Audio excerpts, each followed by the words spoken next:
Vamos lá, parte 2 do discurso sobre a servidão voluntária de Etienne de la Boétie. Estou na página 27. Bom, Catão de Útica, quando era ainda menino de escola, entrava muitas vezes na casa do ditador Sila, cujas portas lhe estavam abertas, não só por pertencer a uma família nobre, como até por ser parente próximo de Sila. Acompanhava-o sempre o preceptor, como era costume entre os filhos de boas famílias. Deu ele então conta de que em casa de Sila, na presença deste ou por sua ordem, muitos cidadãos eram presos e condenados, eram uns banidos e outros estrangulados, decretava-se a confiscação dos bens e era perdida a cabeça de muitos.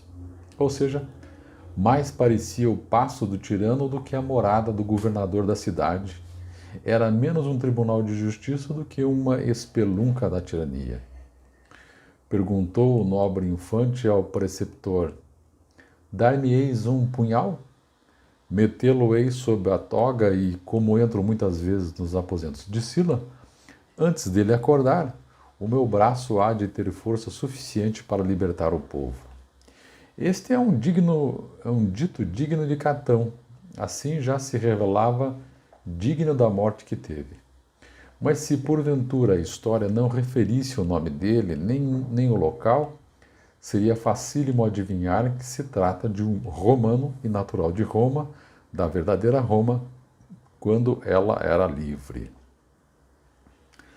Mas para que dizer mais? Em boa verdade, não creio que o país e a terra importem muito.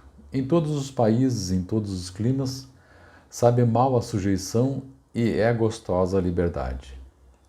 Dignos de dó são os que nasceram com a canga no pescoço. Devem ser desculpados e perdoados, pois nunca tendo visto sequer a sombra da liberdade, e ninguém lhe a tenha mostrado, não sabem como é mal serem escravos. Há países em que o sol aparece de modo diverso daquele a que estamos habituados. Depois de brilhar durante 6 meses seguidos, deixa-os ficar mergulhados na escuridão, nunca os visitando no meio do ano. Se os que nasceram durante esta longa noite nunca tivessem ouvido falar do dia, seria de espantar que eles se habituassem às trevas em que nasceram e nunca desejassem a luz.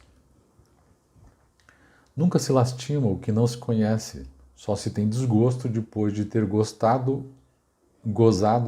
o prazer, depois de ter conhecido bem e se recordar a alegria passada. É natural no homem o ser livre e o querer sê-lo, mas está igualmente na sua natureza ficar com certos hábitos que a educação lhe dá.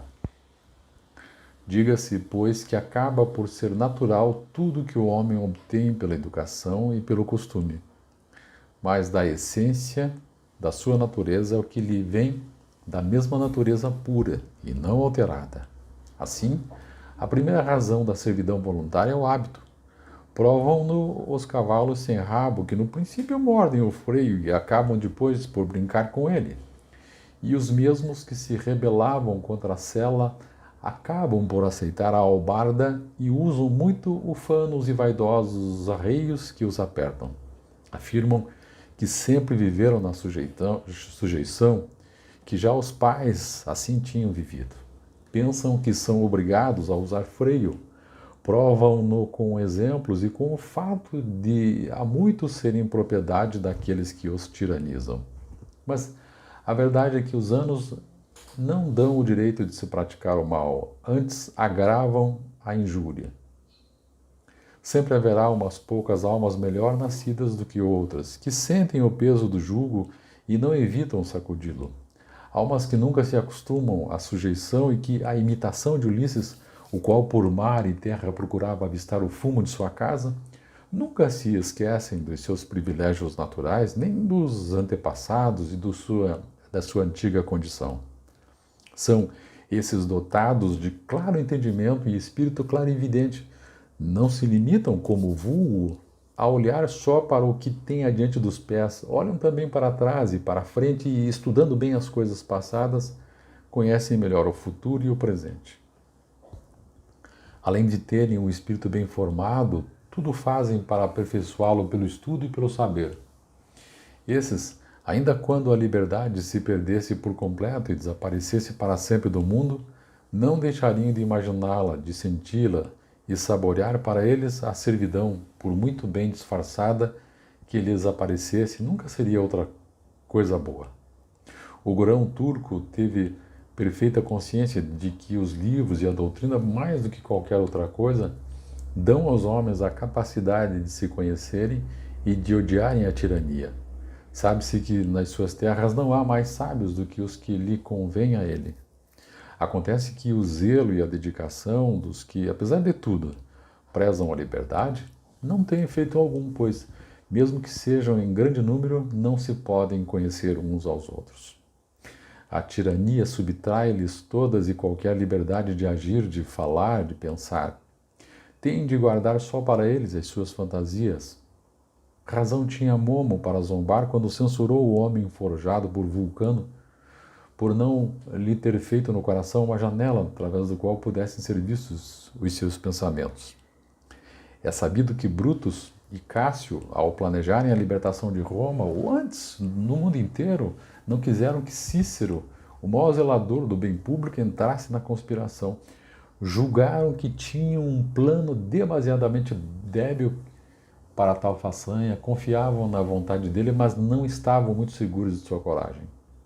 Quem estudar os efeitos da antiguidade e as velhas crônicas descobrirá que, vendo-se o país mal governado e maltratado, e tomando-se a firme decisão de libertá-los, pouco ou nenhum deixaram de consegui-lo. Tiveram nisso a ajuda da própria liberdade, ansiosa por renascer. Harmódio, Riton, Trasíbulo, Brutus, o Velho, Valério e Dion executaram cabalmente o que valorosamente planejaram. Em casos assim, a sorte quase nunca falta quem quer o bem. O jovem Brutus e Cássio derrubaram a servidão e repuseram a liberdade, tendo por isso morrido, mas não desonrosamente. Desonroso seria dizer que foi desonrosa a vida ou a morte desses jovens. Tristeza e desgraça foram a ruína da república que viria a ser enterrada com eles. As conjuras que depois houve contra os imperadores romanos foram todos atos de gente ambiciosa e não devemos lamentar as derrotas que sofreram. Era evidente que não queriam derrubar, mas arruinar a coroa. Pretendiam expulsar o tirano e manter a tirania. Não é para mim desejável que eles tivessem triunfado, e apraz-me que, por exemplo, tenham mostrado como não se deve abusar do sagrado nome da liberdade para não levar a cabo ruins empreendimentos. Mas, voltando ao assunto principal de que me afastei, a primeira razão que leva os homens a servirem de boa mente é o terem nascido e sido criados na servidão. A esta soma-se outra, que é a de, sob a tirania, os homens se tornarem covardes e efeminados. Nisso concordo com Hipócrates, pai da medicina, que assim afirmou e escreveu num dos seus livros intitulado Das Doenças. Esse homem tinha um coração no lugar e bem o demonstrou quando o rei quis atraí-lo para junto de si, com muitas dádivas e oferendas.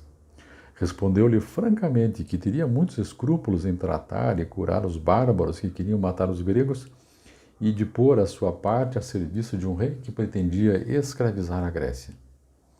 A parte que ele mandou pode ainda hoje ver-se entre as outras obras e constituirá para todo sempre uma prova do seu bom coração e de sua natureza nobre.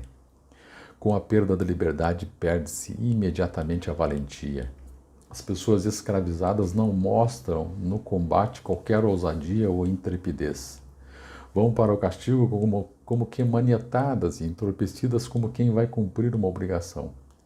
E não sentem ardor no coração, o fogo da liberdade que faz desprezar o perigo e dá ganas de comprar com a morte, ao lado dos companheiros, a honra da glória. Entre homens livres todos disputam invejosamente, quem há de ser o primeiro a servir o bem comum? Todos desejam ter o seu quinhão do mal, da derrota, ou no bem da vitória. Mas as pessoas escravizadas, além desta falta de valor da guerra, também perdem energia em todo o resto. Têm o coração abatido e mole e não são capazes de grandes ações. Os tiranos o sabem e, à vista desse vício, tudo fazem para piorá-lo. Xenofonte, historiador grave da melhor cepa entre os gregos, em um livro fez Simônides falar com Hierão, rei de Siracusa, sobre as misérias dos tiranos. É um livro eivado de bons costumes e graves argumentos e, a meu ver, escrito com muita graça. Bom seria que todos os tiranos que já houvessem e diante dos olhos e deles servissem como de espelho. Não creio que deixassem de ver nele todas as suas verrugas e não se envergonhassem de todas as suas manchas. Conta no referido tratado o tormento por que passam os tiranos que, por fazerem mal a todos devem temer. Diz, entre outras coisas, que os maus reis recorrem a estrangeiros para fazerem a guerra, subornam-nos e não se atrevem a meter armas nas mãos dos próprios súditos a quem ofenderam. Reis, houve, alguns até franceses, mais outrora do que nos dias de hoje, que contrataram para a guerra mais de uma nação estrangeira com a intenção de preservarem os seus, por acharem que não era perdido dinheiro gasto em defesa das pessoas. Era o que dizia Cipião, o grande africano, julgo, para quem valia mais defender a vida de um cidadão do que desbaratar 100 inimigos. Mas não há dúvida alguma de que o tirano se julga absolutamente seguro e só se preocupa quando percebe que já não tem a seu serviço um único homem de valor. Com razão, se lhe poderá dizer nessa altura o que Trasão em Terêncio se gloria de ter dito ao domador de elefantes. Tão bravo vos hei mostrado que sois das bestas criado. Mas este estratagema com que os tiranos humilham os súditos está, com mais do que em qualquer outro lado, explicitado no que Ciro fez aos lídios, depois de ter se apoderado de Sardes, capital da Lídia, quando aprisionou o riquíssimo rei Creso e o levou cativo. Trouxeram-lhe a notícia de que os de Sardes se tinham revoltado. Ter-lhes ia sido fácil dominá-los.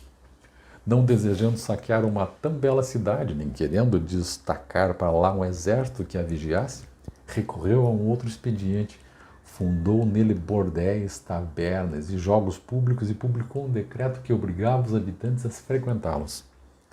Tão bons resultados teve essa guarnição que foi desnecessário daí em diante levantar a espada contra os lídios. Os desgraçados divertiram-se a inventar toda a casta de jogos, de tal forma que a palavra latina usada para significar passatempos é a palavra ludi, que vem de lide, lídios. Nem todos os tiranos foram tão explícitos no seu desejo de efeminarem os homens, mas o que este ordenou formalmente foi, em grande parte, realizado de forma velada. É muito próprio do vulgo, mormente o que pulula nas cidades, desconfiar de quem o estima e ser ingênuo para aqueles que o enganam. Atrair o pássaro com o apito ou o peixe com a isca do anzol é mais difícil que atrair o povo para a servidão, pois basta passar-lhes junto à boca um engodo insignificante. É espantoso como eles se deixam levar pelas cócegas.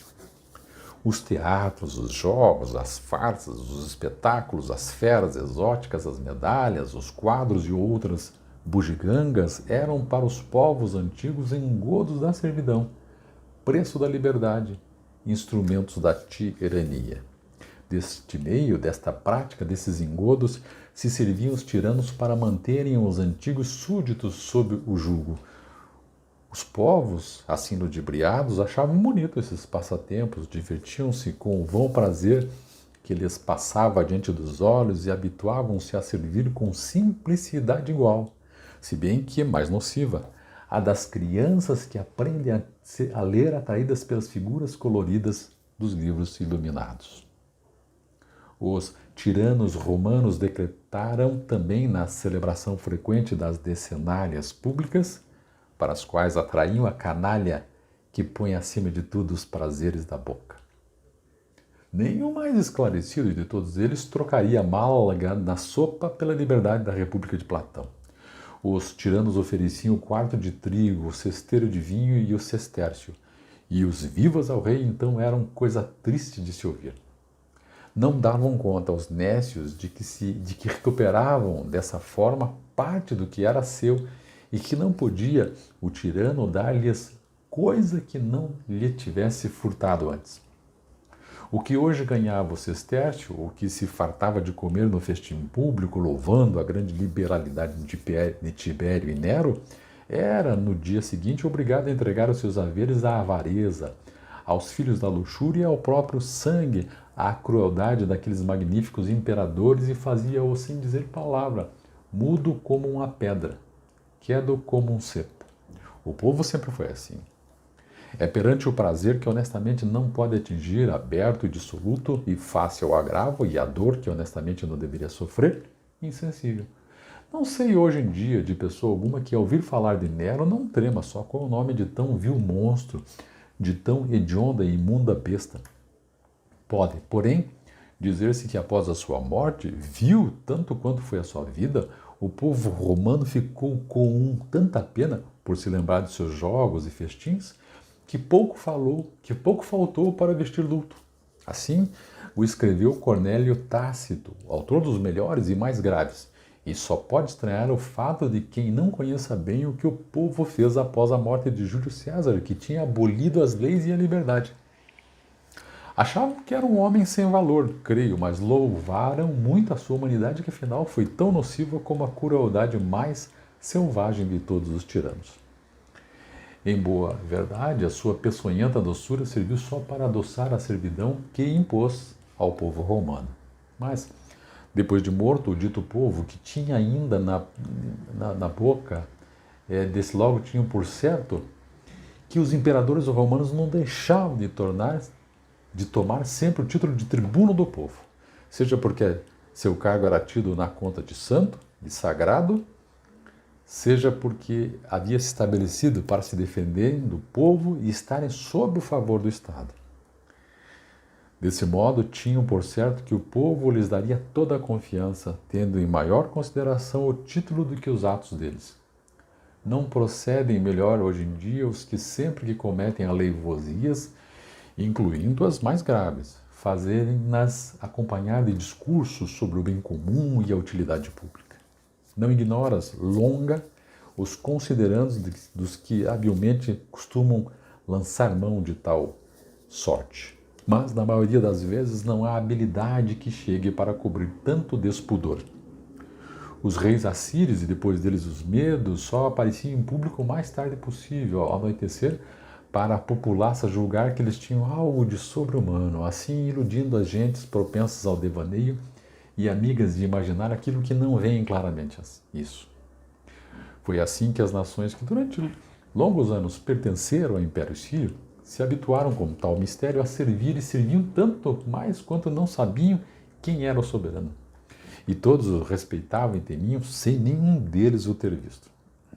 Os primeiros reis do Egito, esses nunca se mostraram em público sem levarem um ramo ou uma luz na cabeça, e mascaravam-se como saltimbancos, coisa tão estranha de ver que os súditos se enchiam de respeito e veneração por eles. E havia gente tão doida e tão submissa que se prestava a tal comédia em vez de com ela se rir. Faz pena ouvir comentar as artimanhas a que os tiranos de antigamente recorriam para consolidarem as suas tiranias. E o modo como de coisas só menos tiravam grande partido. Tinham compreendido ser possível fazerem o que quisessem de um povo que se deixava apanhar na rede, por muito frágil que ela fosse, um povo tão fácil de enganar e submeter que quanto mais deles zombava, mais se rebaixava. E o que direi daquela outra patranha a que os povos antigos deram sempre grande crédito? Acreditaram de fato que o dedo grande do pé de Pirro, rei dos Epírotas, fazia milagre e curava as doenças do baço. Acreditavam na lenda de que o dito dedo, após a cremação do corpo de Pirro, ficaria inteiro no meio das cinzas. Era o próprio povo que forjava as mentiras e que posteriormente acreditava. Muitos assim o escreveram e pelo modo como fizeram é patente que se limitaram a reunir o que ouviam dizer nas cidades entre o povo miúdo. Vespasiano, no regresso da Assíria, passando por Alexandria a caminho de Roma, ao tomar o governo do império, teria realizado muitos milagres. Punha os coxos a andar, dava vista aos cegos e obrava muitas outras façanhas que só podia acreditar que fosse mais cego do que aquele a quem pretensamente curava. Até os mesmos tiranos se espantavam com a forma como os homens podiam suportar um outro homem que lhes fazia mal. Utilizavam por isso o disfarce da religião e, se possível, tomavam o aspecto de certas divindades. E isso se servindo para protegerem a má vida que levavam. Se dermos credo à Sibila de Virgílio e à sua descrição do inferno, Salmoneu, por ter zombado dos deuses e vestido a indumentária de Júpiter, está agora no fundo do inferno a receber o castigo que merece. Aspas. As penas vi, cruéis e penetrantes, de Salmoneu soberbo, que tanto erra, de Júpiter tonante o raio horrendo e do Olimpo os trovões contrafazendo. De 4 frisões este conduzido uma tocha acendida meneando pelos povos de Grécia ia atrevido, e pelo meio de Elíades triunfando o culto dos altos deuses só devido, pedia. Mentecapto que rodando pela ponte no coche miserável fingia a chuva e o raio imitável. Mas, de uma nuvem densa, um raio horrendo, vibrando tudo, o Padre Onipotente o derrubou com ímpeto tremendo, não com fumoso raio ou tocha ardente. É de Eneida, Virgílio, capítulo 6. Fecha aspas.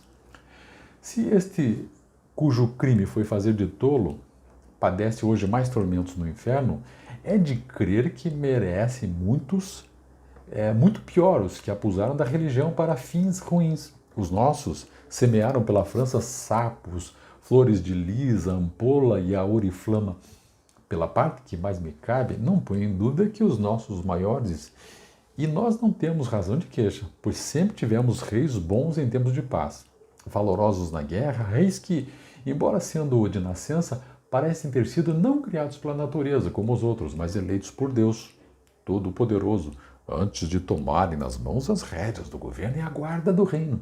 Assim, ainda que assim não fosse, não poria em dúvida a verdade contada pelas nossas histórias, nem as discutiria com vistas a rebaixar a nossa bela nação e deslustrar a nossa poesia francesa, a qual, mais do que remoçada, está hoje completamente renovada graças aos nossos Ronsard, Boeuf e Dubellay, que fizeram evoluir a nossa língua a ponto, ouso esperá-lo, de que os gregos e latinos não lerem nada, não serem nada superiores a não ser que está no direito da antiguidade. E seria da minha parte grande ofensa à nossa métrica, uso de boamente a palavra e não me desagrada, que tomada, embora por muitos mecânica, tem muita gente capaz de enobrecê-la e de restituí-la à sua honra primitiva. Seria, digo, grande ofensa subtrair-lhe os belos contos do rei Clovis, nos quais julgo ver despontar fácil e elegantemente a veia do nosso Ronsard e da sua Francida. Presinto o seu alcance, reconheço-lhe a graça e finura de espírito. Tem arte para fazer da oriflama o que os romanos fizeram das ancilas, como diz Virgílio, abre aspas, e os escudos do céu fazendo em terra, fecha aspas. Erguerá a nossa ampola tanto quanto os atenienses o cesto de Eríctono, e as nossas armas serão faladas tanto quanto foi a oliveira que ainda hoje se encontra na Torre de Minerva. Seria de fato ultrajante renegar os nossos livros e desdizer os nossos poetas. Mas, voltando ao assunto de quem sem querer me afastei, quem mais do que os tiranos tem conseguido para sua segurança habituar o povo não só à obediência e à servidão, mas até à devoção?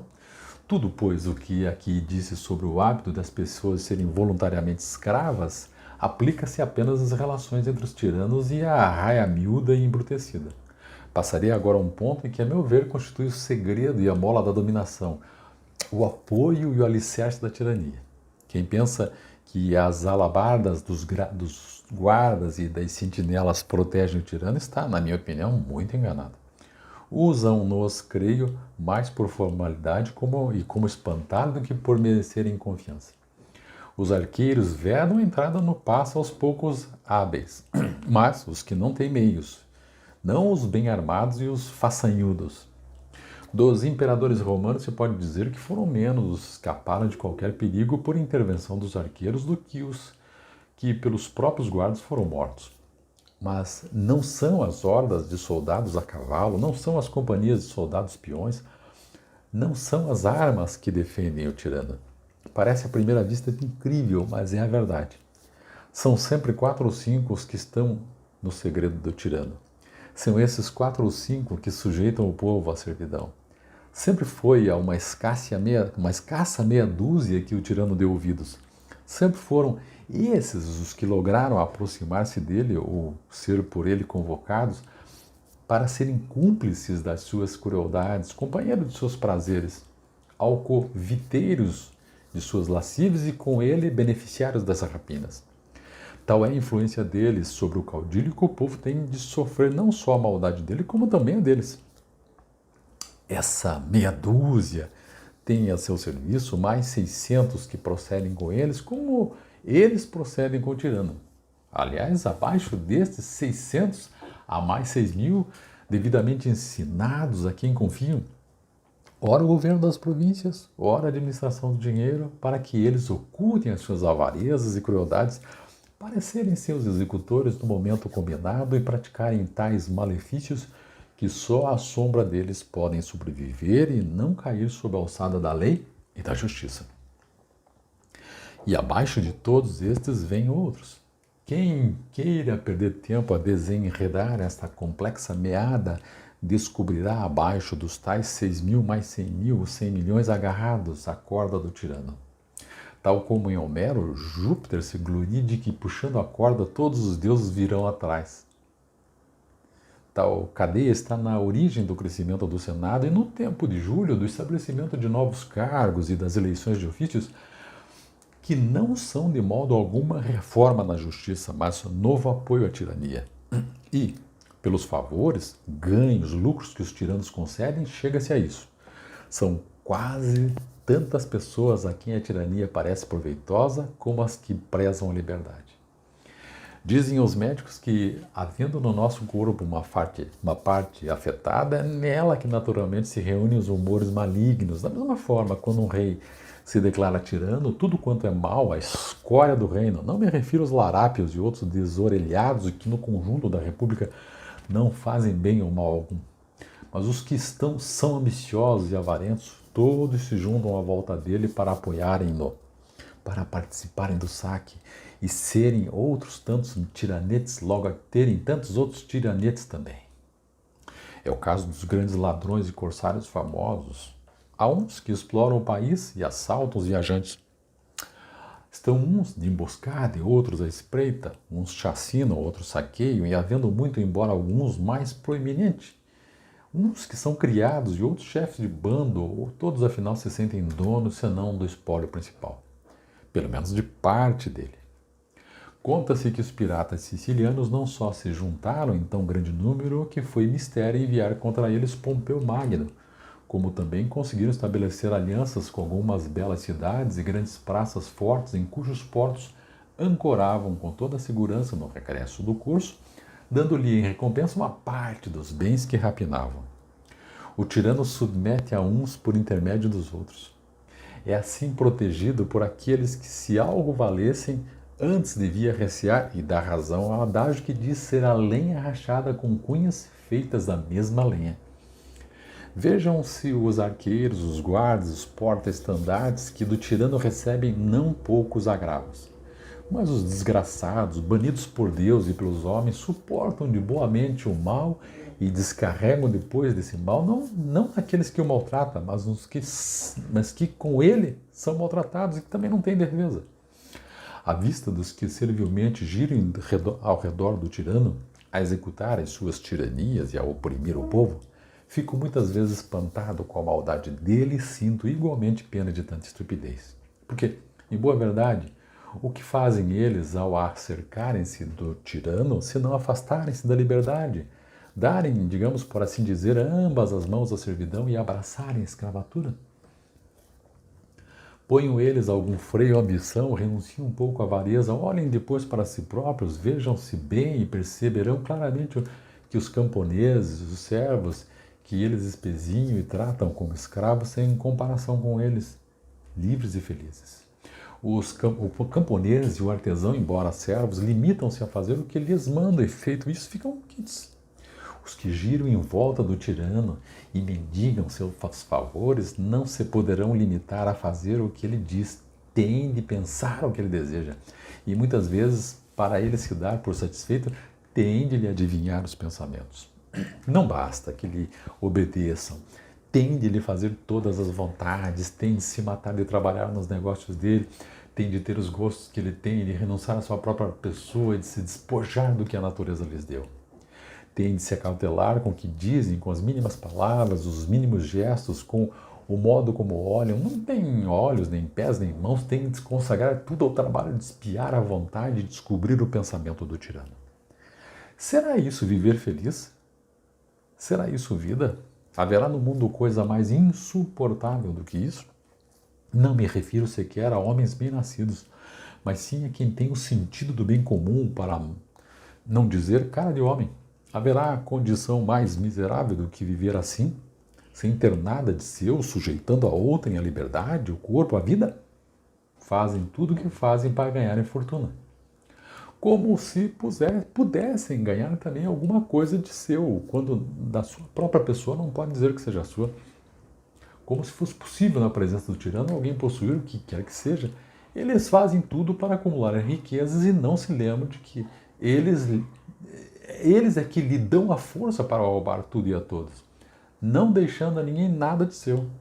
Veem que é o ter que mais sujeita os homens à crueldade, que não há para o tirano crime mais digno de morte do que a posse de quaisquer bens, que ele só quer possuir riquezas, que rouba os ricos, que se apresentam diante dele como num matadouro, para que ele os veja bem recheados e ornados, e deles tem inveja.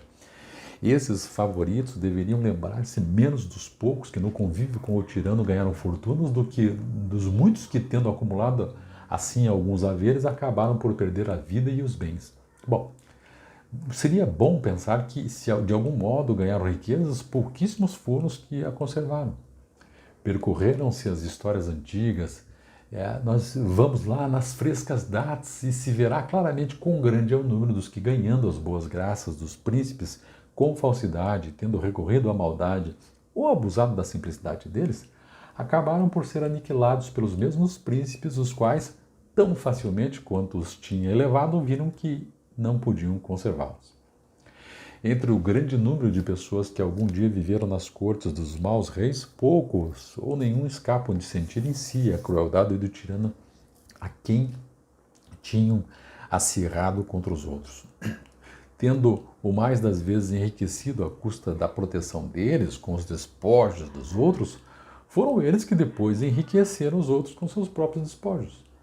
As próprias pessoas de bem, se acaso as há ao redor do tirano e gozam das suas graças, enquanto nelas brilha a virtude e a integridade que, vistas de perto até os maus, inspiram respeito, essas pessoas de bem não ficarão muito tempo sem perceber o mal que os outros sofrem e aprenderão às suas custas os malefícios da tirania.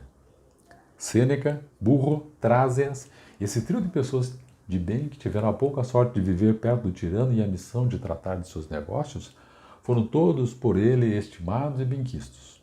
Um deles fora seu preceptor e tinha como penhor da amizade e educação que lhe dera. Ora, todos eles testemunharam pela sua morte cruel quão pouca confiança merecem os tiranos. Que a amizade, afinal, pode esperar-se daquele cujo coração é tão duro que odeia o próprio reino, que em tudo lhe obedece, que, por não conseguir fazer-se amar, se empobrece e destrói seu império? Poderá dizer-se que todos os que referi incorreram em grandes desgraças por terem sido virtuosos, Mas olhemos também para o resto do séquito do tirano e veremos que todos quanto obtiveram seus favores e os mantiveram por maldade acabaram por não durar muito. Onde se ouviu falar de amor mais dedicado, de afeto mais duradouro, onde é que já se viu um homem mais obstinadamente preso a uma mulher do que estava a Pompeia, quem afinal envenenou? Agripina, mãe de Nero, matara o marido Cláudio para pôr o filho no trono. Fez-se todas as vontades, não se poupou a trabalhos para lhe agradar. Ora, foi esse mesmo filho, por ela gerado e feito imperador, foi ele que depois de muitas vezes de balde o tentar acabou de lhe tirar a vida. E ninguém, depois diria que ela não mereceu esse castigo, mas a opinião geral é que devia tê-lo recebido das mãos de outro, não daquilo que lhe o infligiu. Houve já homem mais fácil de manobrar, mais simples, digamos até mais ingênuo do que o imperador Cláudio? Quem se apaixonou algum dia por uma mulher mais do que ele por Messalina? Nem por isso deixou de entregá-la ao carrasco. A simplicidade é uma crueldade de todos os tiranos, tanto que todos ignoram que seja praticar o bem. Mas não sei como sempre chega o dia em que o uso de crueldade para com os que o rodeiam e a pouca inteligência que possuem desperta de imediato. É bem conhecida a palavra daquele que, vendo descoberto o colo da mulher amada, sem a qual parecia não poder viver, a acariciou dizendo: este belo pescoço, logo que eu o ordene, pode ser cortada. É por isso que a maior parte dos antigos tiranos eram geralmente mortos pelos seus favoritos, os quais, uma vez conhecida a natureza da tirania, perdiam toda a fé nesse tirano e desconfiavam do seu poder. Assim foi que Domiciano morreu às mãos de Estevão, Cômodo assassinado por uma das suas amantes, Antonino por Macrino e o mesmo aconteceu com quase todos os outros. A verdade é que o tirano nunca é amado nem ama. A amizade é uma palavra sagrada, é uma coisa santa e só pode existir entre as pessoas de bem. Só se mantém quando há estima mútua. Conserva-se não tanto pelos benefícios, quanto por uma vida de bondade. O que dá ao amigo a certeza de contar com o amigo é o conhecimento que tem de sua integridade, da forma como corresponde à sua amizade, ao seu bom feitio, à fé e à constância. Não cabe amizade onde há crueldade, onde há deslealdade, onde há injustiça. Quando os maus se reúnem, fazem-no para conspirar, não para travarem a amizade. Apoiam-se uns nos outros, mas temem-se reciprocamente. Não são amigos, são cúmplices. Ainda que assim não fosse, havia de ser sempre difícil achar um tirano um amor firme. É que, estando ele acima de todos e não tendo companheiros, situa-se para lá de todas as raias da amizade, a qual tem seu alvo na equidade, não aceita a superioridade, antes quer que todos sejam iguais. Por isso é que entre os ladrões reina a maior confiança no dividir o que roubaram. Todos são pares e companheiros, e se não se amam, temem-se pelo menos uns aos outros e não querem, desunindo-se, tornarem-se mais fracos. Quanto ao tirano, nem aos próprios favoritos pode ter confiança nele, pois aprenderam por si mesmo que ele pode tudo, que não há direitos nem deveres e a que esteja obrigado. A sua única lei é a sua vontade, não é companheiro de ninguém, antes é senhor de todos. Quão dignos de piedade, portanto, são aqueles que, perante exemplos tão evidentes, face a um perigo tão iminente, não aprendem com o que os outros já sofreram. Como pode haver tanta gente que gosta de conviver com os tiranos, que nenhuma só tem inteligência e ousadia que bastem para lhe dizer o que, no dizer do conto, a raposa respondeu ao leão que se fingia de doente, entre aspas, de boa mente entraria no teu covil, mas só vejo pegadas de bichos que entram e nenhuma dos que dele tenham saído, fecha aspas. Esses desgraçados só veem o brilho dos tesouros do tirano e ficam olhando espantados para o fulgor de suas suntuosidades, deslumbrados com tanto esplendor, aproximam-se e não veem que estão a atirar-se para o meio de uma fogueira que não tardará a consumi-los. O sátiro indiscreto, reza a fábula, ao ver aceso o lume descoberto por Prometeu, achou tão belo que foi beijá-lo e se queimou. A borboleta que, esperando encontrar algum prazer, se atira ao fogo, vendo-o luzir, acaba por ser vítima de uma outra qualidade que fogo tem, a de tudo queimar, diz o poeta Lucano. Vamos admitir que os favoritos consigam escapar às mãos daquele a quem servem. Não escaparão do rei que vier depois. Se for bom, tudo fará para pedir contas e repor justiça. Se for mau e semelhante aos que eles serviram, há de ter os seus favoritos que, evidentemente, além de pretender ocupar os cargos dos outros, hão de querer também os bens e a vida deles. Assim sendo, Como pode haver alguém que no meio de tantos perigos, de tanta insegurança, queira ocupar tão desgraçada posição e serviu com um tal risco tão perigoso? Amo? Bom, que tormento, que martírio é esse, meu Deus? Viver dia e noite a pensar em ser agradável a alguém e ao mesmo tempo temê-lo mais do que a qualquer homem. Que tormento estar sempre de olho à espreita, de ouvido à escuta, a espiar de onde virá o golpe para descobrir embustes, examinando sempre as feições dos companheiros, a ver se descobre quem o trai, rindo-se para todos, receando-os a todos, não tendo inimigo declarado, nem amigo certo, nem amigo certo. Que tormento fazer sempre rosto risonho, tendo o coração transido, não poder mostrar-se contente e não se atrever a ser triste. Aprazível é considerar que eles ganham com tanta tormenta, o que podem esperar dos trabalhos que passam e da mísera vida que levam. O povo gosta de acusar dos males que sofre, não o tirano, mas os que o aconselham. Os povos, as nações, toda a gente, incluindo os camponeses e os lavradores, todos sabem os nomes deles e os respectivos vícios. Sobre eles lançam 1000 ultrajes, 1000 vilanias, 1000 maldições. Todas as suas orações e votos são contra eles. Todas as desgraças, todas as pestes, todas as fomes lhes são atribuídas e às vezes, exteriormente, lhe atributam algum respeito. Não deixe de amaldiçá-lo no mais fundo do coração. Tem por eles um horror maior do que tem aos animais ferozes. Mas é a honra, tal é a glória que recebem em paga dos serviços que prestam aos povos, os quais nunca se darão por saciados e compensados do que sofreram, ainda que por eles se fosse o corpo repartido em pedaços. Mesmo depois de morrerem, o que fica tudo farão com que o nome do come-gentes lhe seja atribuído e manchado pela tinta de 1000 penas, e a sua reputação desfeita em milhares de livros, e os próprios ossos, a bem dizer, pisados pelos vindouros, que assim castigam depois de mortos os que tiveram vida ruim. Aprendamos com esses exemplos, aprendemos a fazer o bem. Ergamos os olhos para o céu, seja por amor de nossa honra, seja pelo amor da nossa virtude, olhemos para Deus Todo-Poderoso, testemunha certa dos nossos atos e justo juiz de nossas faltas. De minha parte, penso, se não me engano, que nada há de mais contrário a um Deus liberal e bondoso do que a tirania e que ele reserva aos tiranos e seus cúmplices um castigo especial. Etienne de Labotte. Obrigado.